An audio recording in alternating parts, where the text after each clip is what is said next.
A paz do Senhor, irmãos. A paz do Senhor para a igreja.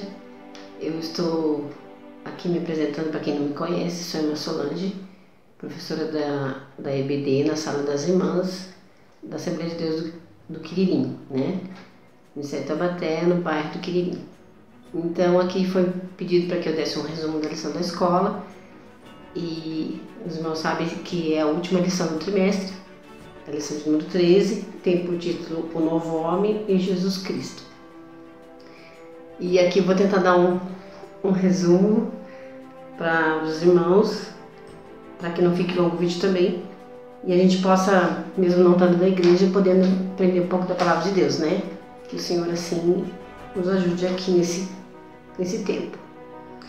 E antes de eu começar a lição, eu queria fazer uma pergunta até mesmo para vocês e para mim mesmo, né? Refletindo, a gente lê a lição, a gente vai entendendo e compreendendo o porquê dessa pergunta.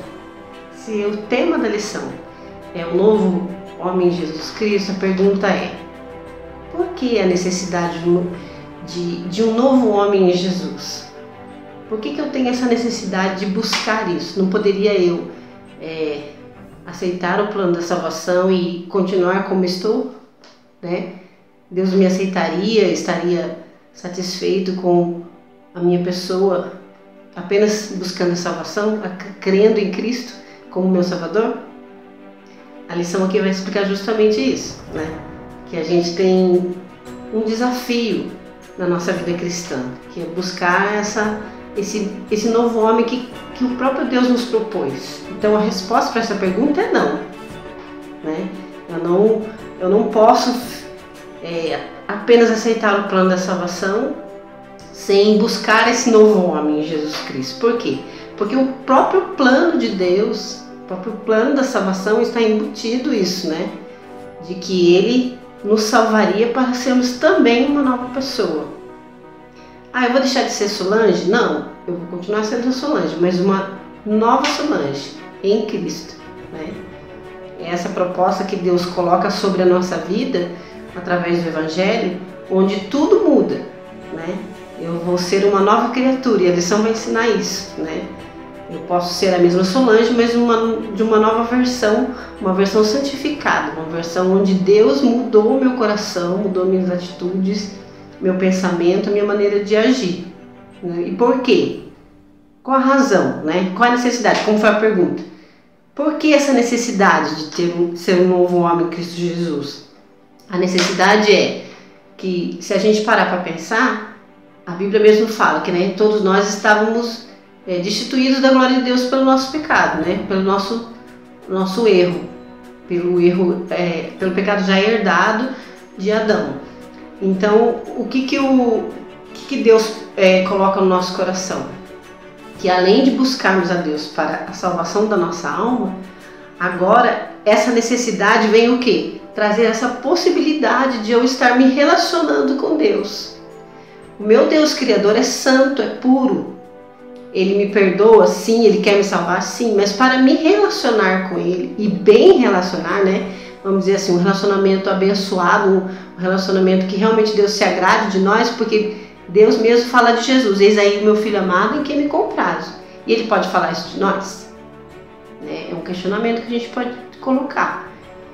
E nesse momento Deus quer justamente esse novo, que nós busquemos esse novo homem em Deus, em Cristo, para que a gente possa ter esse bom relacionamento com Deus. Deus é santo e quer que nós sejamos santos, né? Eu marquei aqui que Ele não só proporciona essa possibilidade de nós nos relacionarmos com Ele, mas também de nós espelharmos o nosso Criador. A gente vai ter na nossa vida, no nosso dia a dia, vamos dizer assim, o privilégio de filho de Deus, de mostrar quem nosso Deus é, através da nossa própria vida, né? Como um criador, a gente pensa assim, né? Quando uma costureira ou uma fábrica que faz algum instrumento, um brinquedo, uma roupa, ela quer colocar a sua marca lá, né? Para que quando alguém olhe e veja: esse aqui foi fulano que fez, né? Ou essa foi a fábrica que fez. Mesma coisa Deus com os seus filhos, Ele quer que essa identificação exista em nós. Não só para a glória do nome dele em primeiro lugar, mas também para que o mundo possa conhecê-lo, né? Lembre-se que você, como filho de Deus, pode e deve ser um instrumento onde que você mostre quem Deus é, né? E isso somente através desse novo homem criado por Deus, que a gente vai aprender agora, que você vai ter condição de fazer isso, de mostrar quem é o seu Criador, o seu Deus, o seu Senhor, tá bom? Vamos lá. Então aí no primeiro tópico aí, antes da gente entrar no primeiro tópico, a gente vai ler aqui, eu já deixei marcadinho, Efésios 4, 24, que diz assim, ó: e vos revistais do novo homem, que segundo Deus é criado em verdadeira justiça e santidade. Então aqui Deus mostra, né? Esse é uma vontade de Deus também para nós, que a gente venha ser esse novo homem, se revestir desse novo homem. A gente sabe que a palavra revestir, né? O próprio revestir quer dizer que você já está vestido, mas você vai vestir sobre, né? Então é como eu falei, você é a Solange. Quer dizer, eu sou a Solange, você é você. Eu sou a Solange, mas eu vou me revestir de uma nova Solange, né? Uma nova pessoa em Cristo Jesus, que não vai ser moldado pelos meus interesses, mas pelo interesse do meu Criador, do meu Senhor, tá? Então agora entrando no primeiro tópico. O primeiro tópico fala sobre o novo nascimento, o nascimento de um novo homem, né? Quando que ocorre isso e como que ocorre isso? Os irmãos vão perceber que no decorrer da lição, na leitura bíblica em classe, tem um texto puxado lá, é justamente sobre Deus falando, Jesus falando com Nicodemos. E Jesus coloca uma interrogação para Nicodemos, assim, no sentido de que ele tinha que nascer de novo. Até Nicodemos, sendo o homem que ele era, né, letrado, assim, conhecido, um homem entendido na lei de Deus, ele ainda não compreendeu aquilo que Jesus estava falando. E essa discussão, esse diálogo entre os dois ficou assim, como que Jesus tendo que explicar para Nicodemos a necessidade de nascer de novo. E esse nascimento é um nascimento assim que a humanidade não está acostumada, né? Vamos dizer assim, eu e você conhecemos o nascimento como uma coisa natural, das coisas naturais, né? A criança nascer de sua mãe, o animal nascer do seu, né, da fêmea, e assim, esse tipo de nascimento que a gente conhece.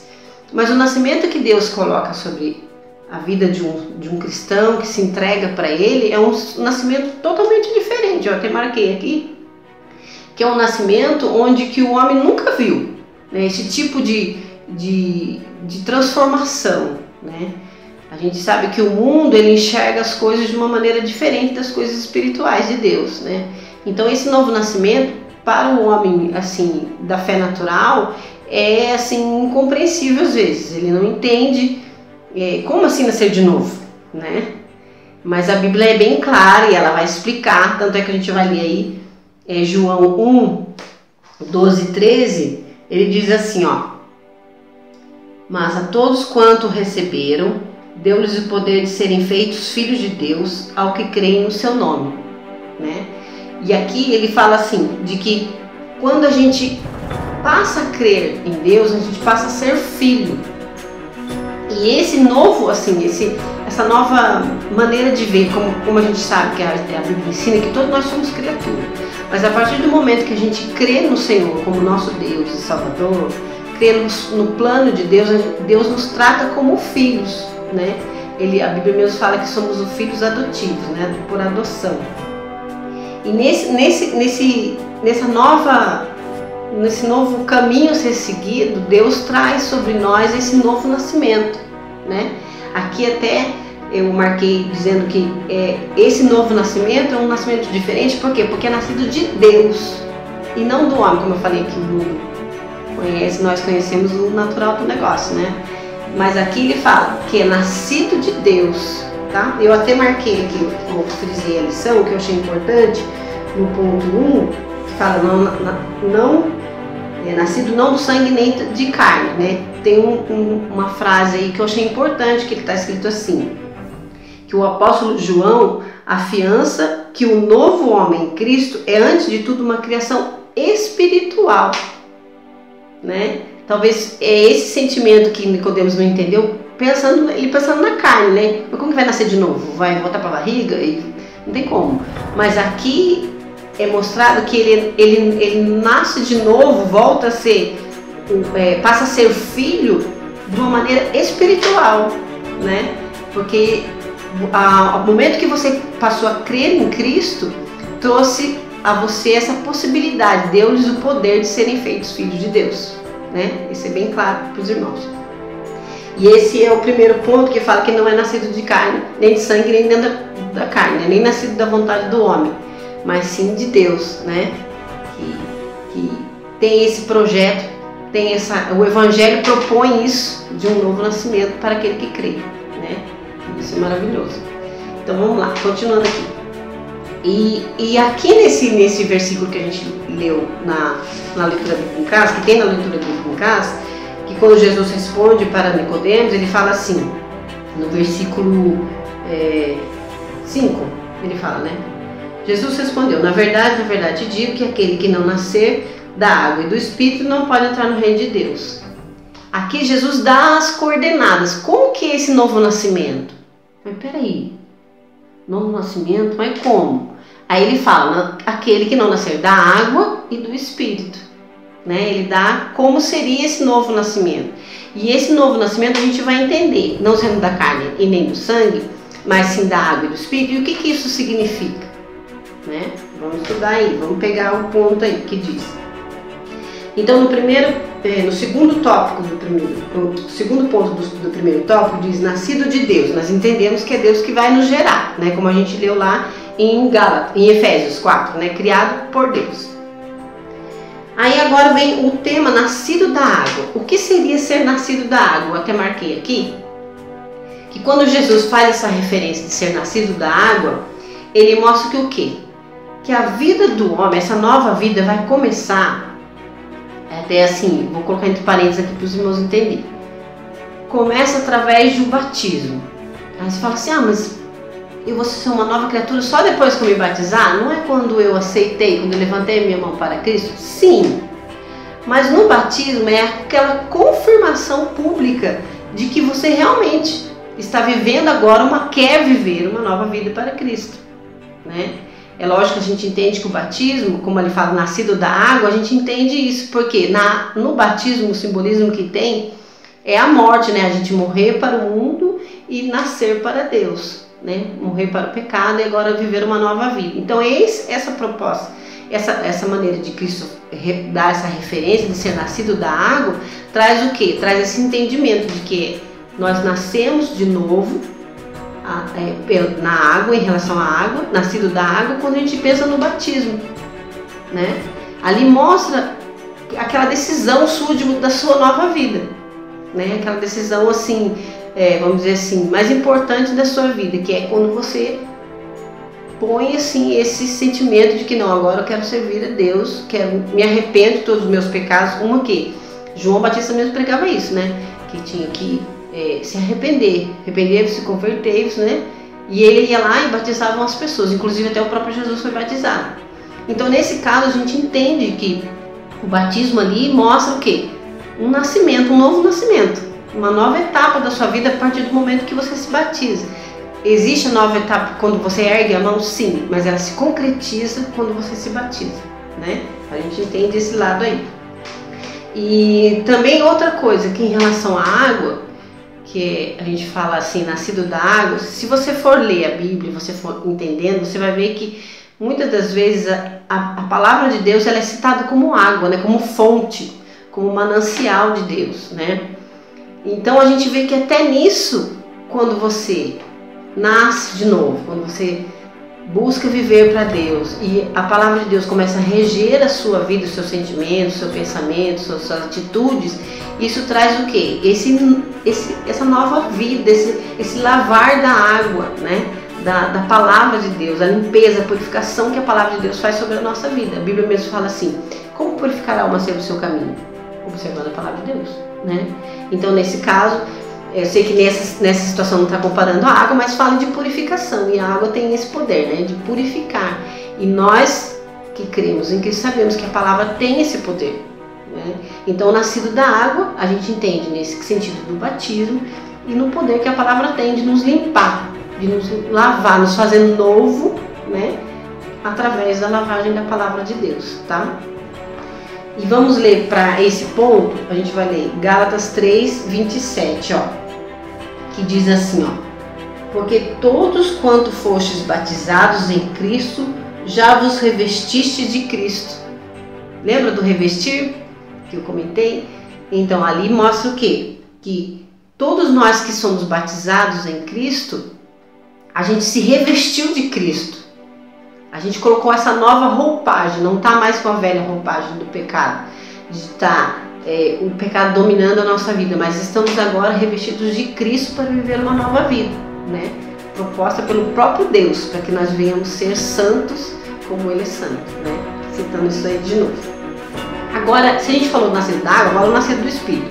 O que seria ser nascido do Espírito? Ó, é ter verdadeiramente a sua vida guiada pelo Espírito de Deus, te fazendo crescer em novidade de vida e vivendo esse senhorio de Cristo. Ele me moldará e me ajudará em todas as circunstâncias da vida cristã. Vamos ler um versículo que ajuda isso? Gálatas 6,15, ó. Porque em Cristo Jesus nem a circuncisão nem a incircuncisão tem virtude alguma, mas sim o ser uma nova criatura, né? Então aqui mostra que em Cristo, o valor que está em Cristo Jesus é de a gente se revestir dele e ser essa nova criatura que ele quer que a gente seja, né? Nós todos sabemos, a Bíblia ensina que nenhum de nós somos salvos pelas obras, não é porque aquilo que eu agora me revesti de Cristo, eu ficava andando como Cristo, fazendo como Cristo, por isso que eu sou salvo. Não. A salvação a gente entende que é pela fé. O primeiro ponto que traz, como a gente falou, do aceitar a Cristo, que começa essa nova vida, é o eu crer em Deus, crer em Cristo, que Cristo veio a esse mundo para tomar o meu lugar, né? Para aquela condenação que estava sobre mim, aquela cédula que estava contra nós, né, nas nossas dívidas, daquilo que a gente tinha de pecado, ele vai e risca, né, rasga e toma sobre si o nosso pecado para tomar o nosso lugar. Então, quando a gente crê nisso e sabe que Deus pode nos salvar através de Cristo, aí sim, né, a gente tem essa salvação, porque a salvação é pela fé e não pelas obras. A sua obra faz parte, é como eu falei, você vai aceitar e essa nova vida vai chegar, né, para você. É lógico que existem intensidades diferentes de vida cristã, sim, tem uns que se dedicam mais, se santificam mais e outros se santificam menos. Ah, mas está errado. Cada um vai dar conta de si para Deus, né? O tanto que você viveu em santificação, como o tanto que o outro viveu em santificação, né? Todas as nossas obras serão julgadas e seremos galardoados ou não por aquilo que a gente fez diante de Deus. Mas não é isso que nos salva. O que nos salva realmente é a salvação da fé, em relação ao crer em Deus, crer em Cristo, que Ele é o nosso Salvador e Senhor, né? Tá? Então esse foi o ponto do nascido pelo Espírito Santo.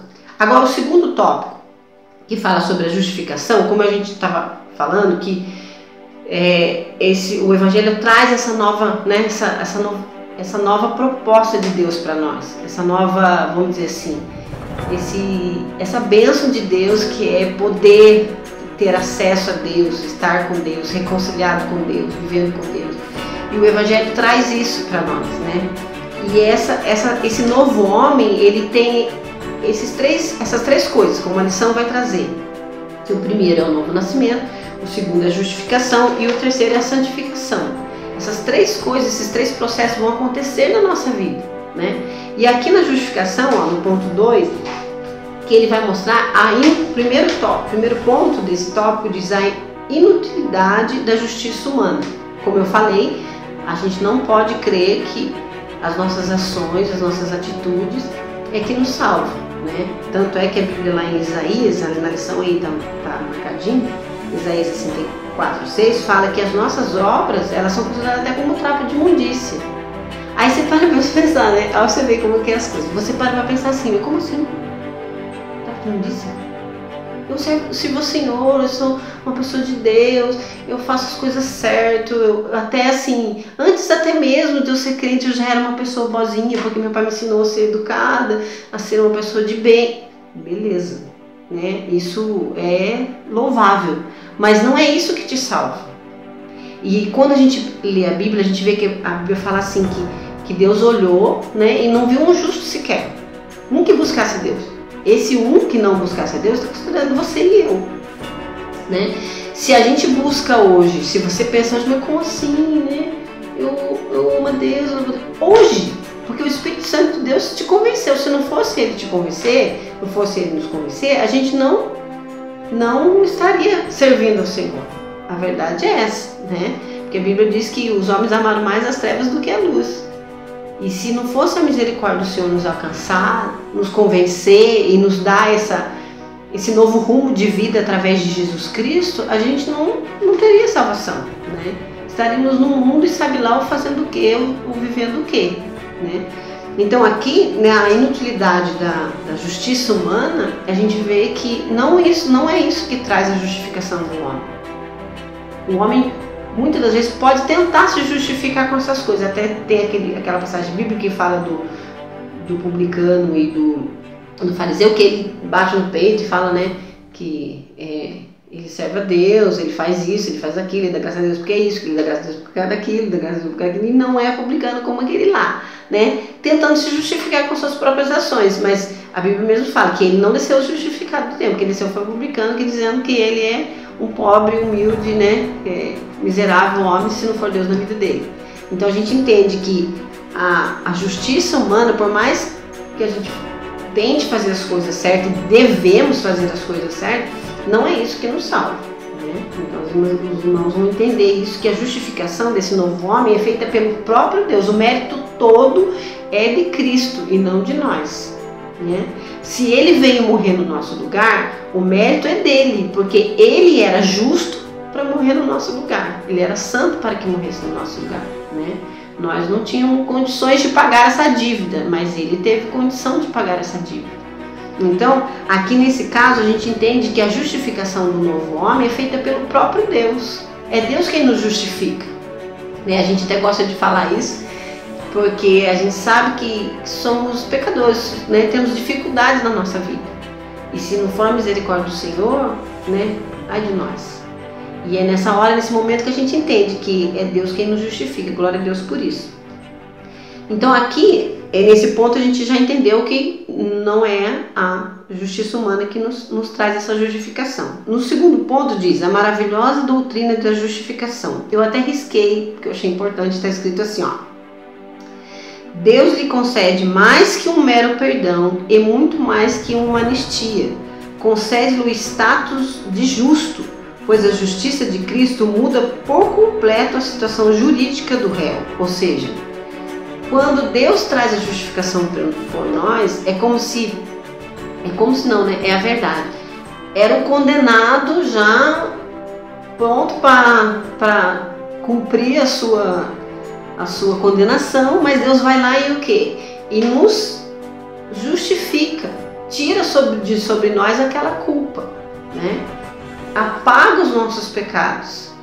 Mas quando que aconteceu isso? Aconteceu quando você entregou a sua vida para Cristo. A justificação é uma ação instantânea. Deus traz quando você se arrependido de verdade no seu coração, realmente buscando a Deus, o perdão do Senhor. Você levanta a sua mão para Cristo, aceitando Ele como seu Salvador, você é justificado naquele momento, porque Deus olha para você e coloca Jesus no seu lugar, né? E sabe que o sacrifício que Jesus fez foi pela sua vida, né?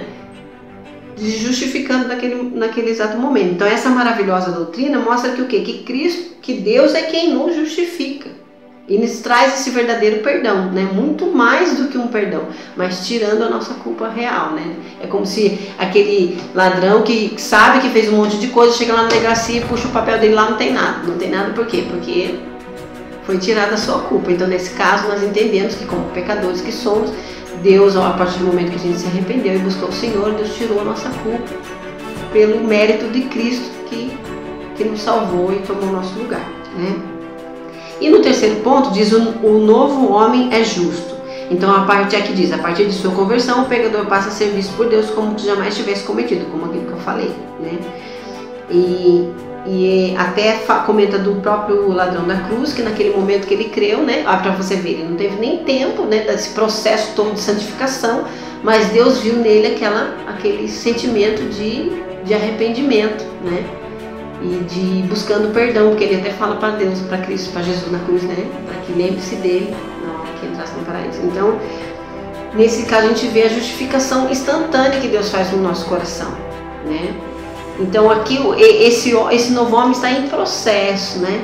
A gente aceita, vai sendo plantada aquela nova semente dentro de nós, gerado de novo, justificado por Deus, né? E a vida segue. Eu vou ter outro dia depois disso. E o que vai acontecer outro dia depois disso? É o terceiro tópico, que vai entrar o quê? A santificação. A santificação desse novo homem. Existem pessoas que acreditam que essa santificação é só Deus quem faz. Você não tem participação nenhuma nessa santificação. Mas existem outras pessoas que não. Como a Bíblia diz, a Bíblia ensina isso, né? Eu sei que tem pessoas que podem até achar versículo na própria Bíblia para dizer o contrário, mas a Bíblia ensina em sua doutrina, mostrando que essa santificação também depende de nós. Porque nós temos que escolher também se decidir para Deus. A Bíblia não fala assim que a inclinação da carne é morte, a inclinação do Espírito é vida. E essa inclinação quem que tem que ter? É eu, é você. Então se eu me inclinar para as coisas da carne, é morte, mas se eu me inclinar para as coisas do Espírito é vida. Então eu tenho uma decisão aqui para mim, né? E aqui na santificação aqui, colocado até no primeiro, são três pontos aí. E o primeiro diz a santificação como posicionamento, ou seja, quando eu aceitei a Cristo, fui lá, vai começar, né, vai ser gerado em mim um novo homem, que vai aos poucos mudar e ser transformado pelo próprio Deus. A santificação também me coloca numa posição de santo naquele momento. Eu posso ser, assim, vamos dizer assim, independente de eu não estar em fase ainda de desenvolvimento, mas eu posso ser considerado pela igreja como um santo através da santificação que Deus me dá, né? Se Deus assim também me considera, a igreja também deve me considerar como santo naquele momento, mas é um santo em processo, né? Porque, como a Bíblia mesmo diz, até eu marquei aqui, que a vereda do justo, em Provérbios 4:18, na liçãozinha está pedindo esse versículo. Mas a vereda do justo é como a luz da aurora que vai brilhando mais e mais até ser dia perfeito. E isso é a vida do justo é assim. Ela tem aquele dia, né? Aquele momento crucial da sua vida onde você se entregou para Cristo. E vai ter o tempo que Deus te dá de vida para você estar se santificando, estar buscando isso, né? Por isso que a gente falou no começo lá da perguntinha. Qual a necessidade? A necessidade é que essa santificação vai fazer o quê? Que eu possa me relacionar com Deus durante o tempo da minha vida. Relacionar não só bem com Deus, mas com as outras pessoas. Porque Deus reinando em mim, o Espírito Santo reinando em mim, tudo vai ser para melhor, né? O meu relacionamento com as pessoas, com o vizinho, com a minha família, com o meu cônjuge, né? E principalmente com Deus, o meu relacionamento com Deus. Eu ter paz com Deus, né? Como a Bíblia diz. Então vamos lá. Então o primeiro ponto aí diz a santificação como posicionamento. Então eu estou aqui nesse momento arrependido, né? Aquela visto que não apenas como justo, mas também como santo por Deus, né? Como a gente citou aqui. No segundo ponto diz a santificação como processo. Aí é o que eu falei. Tem aquele dia crucial, mas tem o resto da sua vida. Você não vive um dia de cristão, mas você vive a sua vida de cristão, né? Ele vai passar por provações, por luta, por dificuldades, por alegrias, por momentos bons, momentos ruins. Mas nesse tempo de sua vida, existe essa necessidade de santificação, tá? Até tem aqui um versículo que eu marquei aqui, ó. Vamos ver onde que tá. Que eu marquei. Fala sobre a... Onde que tá? Esse aqui, ó. 1 Pedro 1,23. Está marcado assim, ó. Sendo de novo gerados, não de semente corruptível, mas da incorruptível, pela palavra de Deus viva e que permanece para sempre. Então a semente de Deus que está dentro do meu coração, que ela é incorruptível, ela vai fazer o quê? Ela vai gerar em mim o quê? Uma nova pessoa. E nessa nova pessoa vai estar o quê? A santificação, trabalhando cada dia mais, me santificando. Isso faz parte, tem a parte de Deus e a minha parte. Então vamos lá, colocando aqui como processo. Eu marquei também nesse mesmo tópico, nesse mesmo ponto, tenho lá, eu risquei o segundo parágrafo, está dizendo assim, ó. Na santificação do novo homem, a palavra de Deus é imprescindível, pois nos conduz ao ideal cristão, perfeição e santidade para que em tudo sejamos imagem e semelhança de Deus. Até tem versículos aqui para a gente ler, se você quiser ler na sua lição. Ele fala então que a palavra de Deus é imprescindível. Lembra que eu falei no comecinho da lição que nascido da água também se refere à palavra de Deus? Lembra? Então, a palavra de Deus aqui, para esse crescimento, para essa santificação, é imprescindível, porque é ela que vai fazer você crescer. É ela que vai santificar a sua vida, né?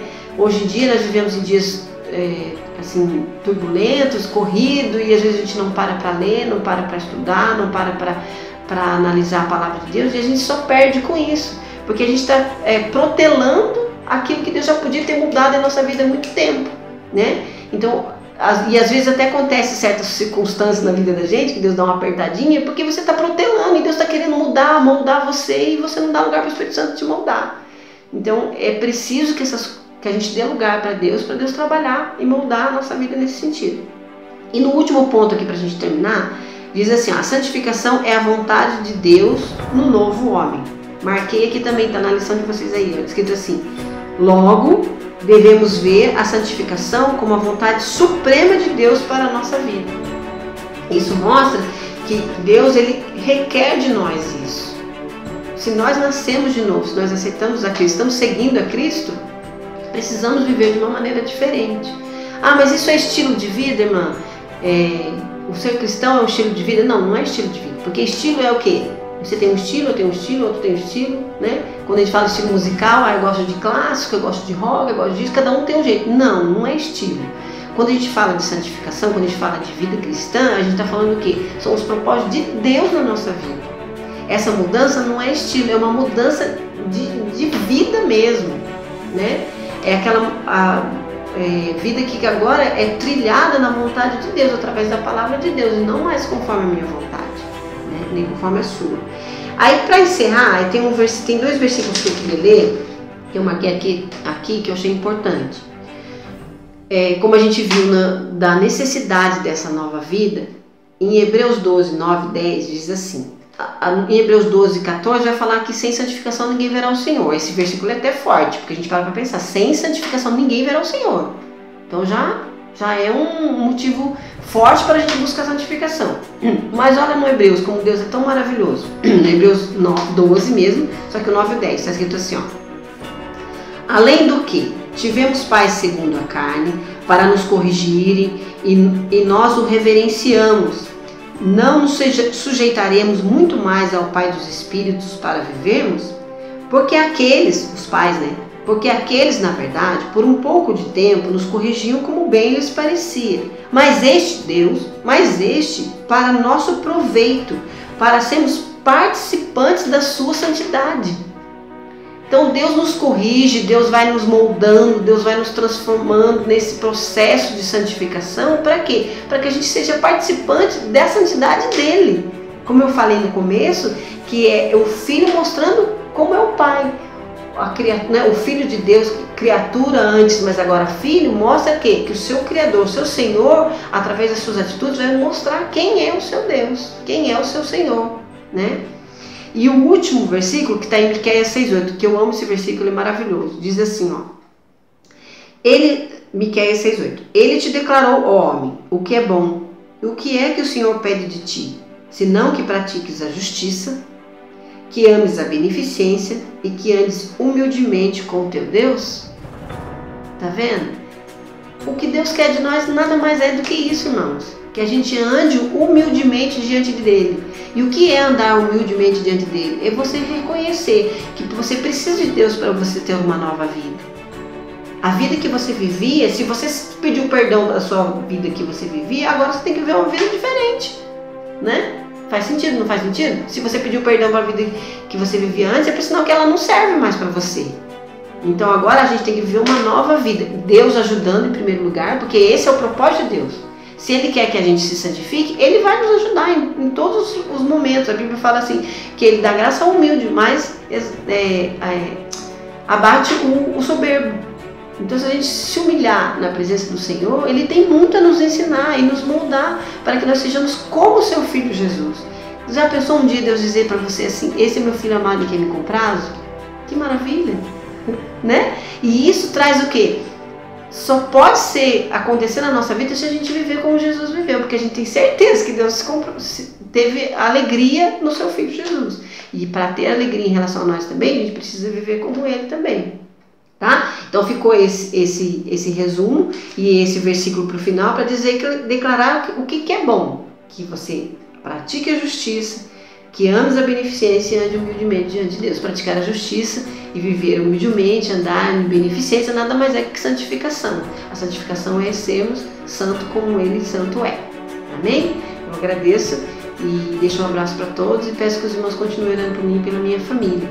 Né? E que a palavra de Deus continue moldando não só a minha vida, mas a sua, a da minha filha, do meu esposo, dos meus filhos e assim de todo mundo de Deus.